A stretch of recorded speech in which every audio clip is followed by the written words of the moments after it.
Grace and peace to you. It's good to be with you today. We have a book for today. It's called Strictly No Elephants, and it's written by Lisa Menchev and illustrated by Taeyoon Yu.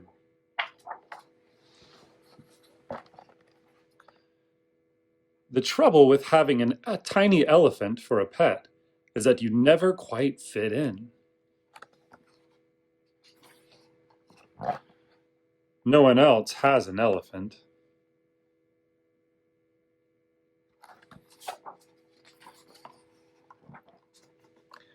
Every day I take my elephant for a walk.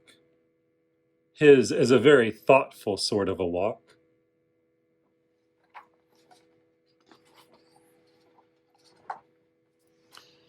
He doesn't like the cracks in the sidewalk much. I always go back and help him over. That's what friends do, lift each other over the cracks. Today, I'm walking my tiny elephant to number 17. It's Pet Club Day, and everyone will be there.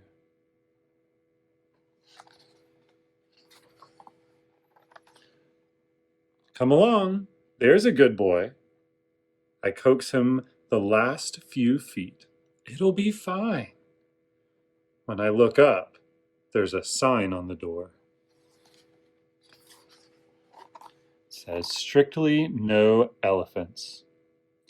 My tiny elephant leads me back to the sidewalk, never minding the cracks. That's what friends do. Brave the scary things for you.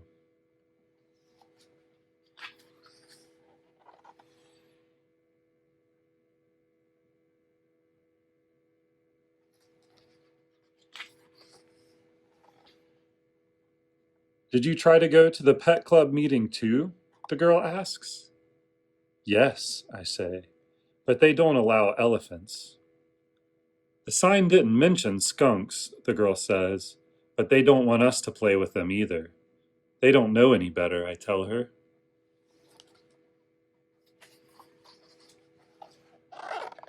He doesn't stink, the girl adds. No, he doesn't, I agree. What if we start our own club?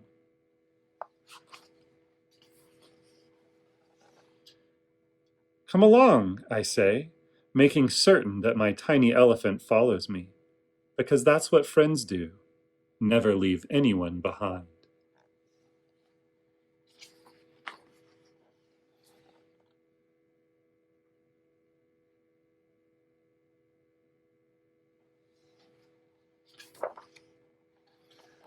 We can play here, one of our new friends says. All of us.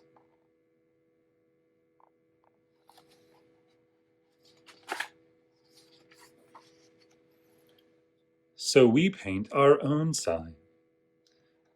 Instead of strictly no strangers, no spoil sports, it says all are welcome.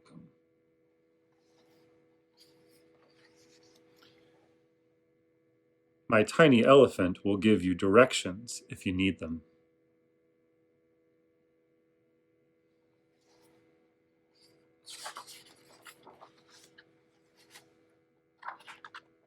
Because that's what friends do.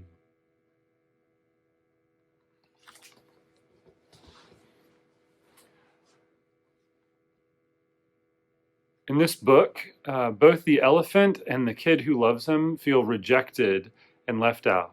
And you learn that there's a lot of other folks who have felt the same way. The people at the pet club didn't want to include elephants in their group, maybe thinking elephants were good enough, or they were worried that an elephant wouldn't play well with their pets. Whatever the reason, they were left out. And you can see that they are sad about being left out. Most of us have felt that before at some point, and we know that it hurts whenever that happens, whenever we get left out. Our gospel today is a story where a woman at first feels left out from being a part of God's people. But through her persistence, Jesus finally hears her and recognizes her faith and her place in the kingdom of God. It ends as a wonderful reminder that everyone has a place in God's kingdom. One of the ways that people feel that sense of belonging and being a part of the kingdom today is through us, the children of God, when we reach out to them and let them know that they always have a place with us. As school starts back up, things are going to look a lot different than most years, but all people still need to know that they are included, that they are wanted. And part of our job as God's people is to watch out where this isn't happening, where people might feel left out, and invite them in. So that's what I'm asking you to do this year, is to look for people who are left out, people who feel like they've been rejected, and find ways to invite them in and let them know that they belong, that all are welcome with God's people. All right, let us pray.